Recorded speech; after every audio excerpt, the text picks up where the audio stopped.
Hello everyone, welcome back to our channel. आज के इस वीडियो में मैं आप लोग के साथ में क्लास 1 का हिंदी का सिलेबस शेयर करने वाली हूँ। ये लेटेस्ट सिलेबस पे बेस्ड है। आपके बच्चे आईसीएसई बोर्ड या सीबीएसई बोर्ड या स्टेट बोर्ड से ही क्यों ना पढ़ रहे हों, आप इस वीडियो को एंड तक ज़रूर देखिएगा, क्योंकि इसी से रिलेटेड जो है टॉपिक्स बच्चों को फर्स्ट क्लास में पढ़ाए जाते हैं। सबसे पहले जो पार्ट होगा वो होगा अमात्रिक शब्द का। अमात्रिक शब्द यानी जिसमें मात्राएं नहीं होती है, जैसे कि 2 अक्षर, 3 अक्षर और 4 अक्षर वाले बिना मात्रा वाले शब्द। जल, कमल, सर्कस, इस तरह के शब्द पहले प्रैक्टिस करवाए जाएंगे। इससे रिलेटेड आप बच्चों को प्रश्न भी करवा सकते हैं, जैसे कि पिक्चर आप बनाकर दे सकते हैं और उसमें बच्चों को उसका नाम लिखना है। दूसरा पार्ट होगा आ की मात्रा। अब यहाँ पर देखिए, यूकेजी में बच्चे पढ़ते ज़रूर हैं मात्राएं भी, लेकिन फर्स्ट में फिर से बच्चों को अच्छे से, क्योंकि सेकंड क्लास से फिर मात्राएं नहीं पढ़ाई जाती है, फिर सिर्फ पाठ ही पाठ बच्चों को होते हैं, जैसे कहानियाँ हो गई या कविताएं हो गई। तो इसीलिए यहाँ पर फिर से बच्चों को सारी मात्राएं जो होगी वो अच्छे से पढ़ाई जाएगी। जैसे कि आ की मात्रा होगी, जैसे मामा, नायक, इस तरह के शब्द सिखाए जाएंगे जिसमें एक मात्रा हो आ की या 2 मात्राएं भी हो सकती है आ की। फिर उसके बाद में होगा मात्राएं छोटी ई व बड़ी ई। अब छोटी ई और बड़ी ई की मात्राएं सिखाई जाएगी। इसका जो उच्चारण होता है उससे बच्चे पहचान सके कि कौन सी मात्रा का प्रयोग हमें करना है। इस तरह से बच्चों को सिखाया जाता है। जैसे बिटिया, सीटी, जो बड़ी ई की मात्रा है उसे हम थोड़ा लंबा बोलते हैं, जैसे सीटी।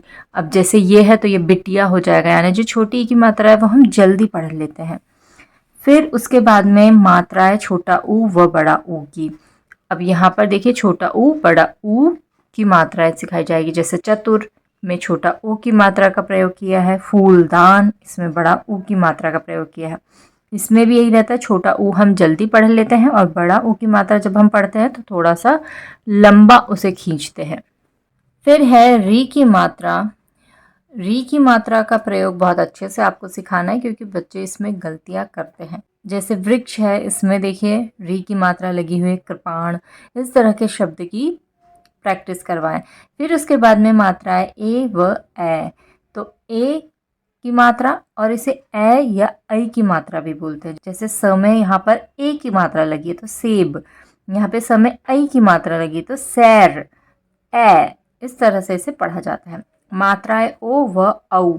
अब ओ की मात्रा और औ की मात्रा का प्रयोग सिखाया जाता है। जैसे नोट, लौकी, इस तरह से बच्चे अगर इसे सही उच्चारण करेंगे तो मात्राएं वो हमेशा सही प्रयोग करेंगे। फिर है मात्राएं अनुस्वार व चंद्र बिंदु।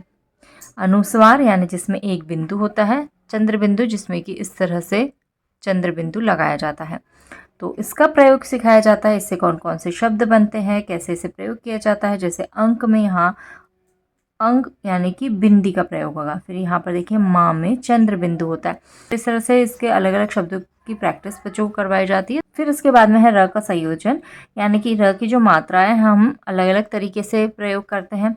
देखिए यहाँ पे र जो है इस तरह ऊपर भी लगता है, ये भी र की मात्रा ही है, तो ये बन गया है कार्य, वर्ष। फिर इसके बाद में कई बार देखिए इस तरह से नीचे लगता है, चाहे वो एक लाइन की तरह हो, चाहे ये इस तरीके से बना हो। तो यहाँ पर ये भी क्या है, चक्र, ड्रम। तो इनका प्रयोग सिखाया जाता है। इस मात्रा को जो कि ऊपर लगी हुई है इसे रेफ बोलते हैं, और ये जो मात्रा है इन्हें पदेन बोलते हैं, क्योंकि नीचे लगते हैं, इसलिए ये क्या कहलाते हैं, पदेन कहलाते हैं। तो इनका प्रयोग अच्छे से बच्चों को सिखाया जाता है। फिर है आधे तथा संयुक्त वर्ण। अब आधे वर्ण और संयुक्त वर्ण सिखाए जाते हैं। आधे वर्ण जैसे कि आधा क, आधा ब, आधा स भी कई शब्दों में हम प्रयोग करते हैं। जैसे कि रस्सी, रस्सी में आधा स पूरा स दोनों आता है। तो इस तरह से बच्चों को इनका प्रयोग जो है सिखाया जाता है। फिर संयुक्त वर्ण होते हैं जो 2 वर्णों से मिलकर एक नया वर्ण बनाते हैं, तो वो क्या कहलाते हैं, संयुक्त वर्ण। जैसे त और र से मिलकर बनेगा त्र, क और श से मिलकर बनेगा छ क्षत्रिय का। इसी तरह से ये भी वर्ण बनते हैं, तो ये क्या कहलाते हैं, ये चारों क्या कहलाएंगे, आपके संयुक्त वर्ण। फिर 12 खड़ी बच्चों को पढ़ाई जाती है। हर व्यंजन में जब एक एक करके मात्राओं को लगाया जाता है तो उसका किस तरह उच्चारण करेंगे ये सिखाया जाता है। इससे बहुत आसानी हो जाती है बच्चों को शब्दों को पढ़ने में और लिखने में। फिर उसके बाद में आ जाते हैं पर्यायवाची शब्द। जैसे फूल होगा तो फूल का और क्या नाम हो सकता है, उसे हम क्या कहते हैं, और पुष्प कहते हैं, सुमन कहते हैं। पेड़ है, पेड़ को हम क्या कहते हैं, वृक्ष कहते हैं, तरु कहते हैं। तो इस तरह से इनके जो और नाम होते हैं वो लिखने होते हैं पर्यायवाची शब्द में, यानी समानार्थी शब्द होते हैं। फिर होते हैं विलोम शब्द, यानी कि उल्टे अर्थ वाले शब्द। जैसे गर्म है, गर्म का उल्टा हो जाएगा ठंडा। लाभ है, लाभ का उल्टा हो जाएगा हानि। फिर है एक वचन, बहुवचन। एक होगा तो हो जाएगा कमरा, एक से अधिक होंगे तो क्या हो जाएंगे, कमरे। माला, मालाएं। इसमें बच्चों को अच्छे से प्रैक्टिस करवाने की ज़रूरत है, क्योंकि यहाँ पर भी बच्चे बहुत गलतियाँ करते हैं। बच्चों को समझ नहीं आता है कि इसका बहुवचन हम क्या लिखेंगे। फिर है पुल्लिंग, स्त्रीलिंग। पुल्लिंग शब्द जो कि किसी भी पुरुष के लिए हम प्रयोग करेंगे, स्त्रीलिंग शब्द जो हम किसी भी स्त्री के लिए, महिला के लिए यूज करेंगे। जैसे कि बेटा, बेटी, राजा, रानी। फिर उसके बाद में है विराम चिन्ह। यहाँ पर बच्चों को 4 विराम चिन्ह पढ़ाए जाते हैं। पहला पूर्ण विराम पढ़ाया जाता है, अल्प विराम पढ़ाया जाता है, प्रश्नवाचक चिन्ह पढ़ाया जाता है, विस्मय आदि बोधक चिन्ह पढ़ाया जाता है।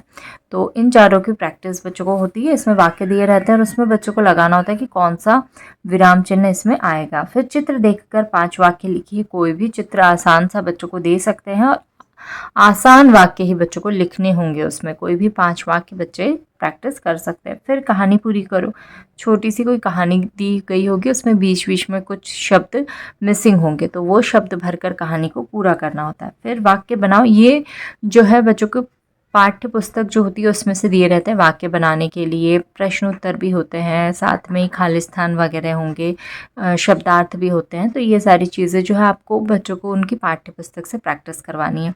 ये सारे टॉपिक जो हैं बच्चों को हिंदी में पढ़ाए जाते हैं। आई होप आपको वीडियो हेल्पफुल लगा होगा। कैसा लगा है कमेंट ज़रूर कीजिएगा। पसंद आया तो लाइक कीजिएगा, शेयर कीजिएगा। Thank you for watching.